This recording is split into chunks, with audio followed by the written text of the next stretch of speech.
green color fabric, 3 by 5 inch cutout paper, 3.5 inch by 7 inch cutout paper. You can use either fabric glue or stapler. Fold the fabric like this. Place the paper on top of the folder fabric and cut it out. This is much faster than cutting it individually. The 3.5 by 7 inch fabric, I'm just gonna fold it to the center and make it like a triangle. This is how it would look. Now I'm cutting the extra fabric to get the triangle shape. For the petals, I'm gonna fold it into the center and fold it like a triangle. Use some weight to hold this shape.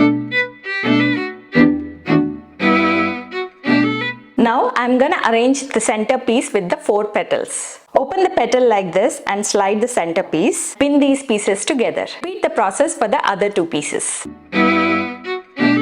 Here the foldings might look little off, but once you iron it, they'll look good. Final step is to iron these leaves. Here I'm using fresh roses and these green fabric leaves to create a simple backdrop.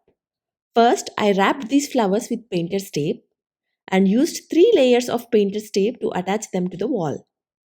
I added some painter's tape to the backside of the fabric leaf and attached it as shown. Now I have created a simple backdrop with fresh flowers and these green fabric leaves for the Janmastami celebrations. Comment and let me know how you like this eco-friendly and budget-friendly backdrop.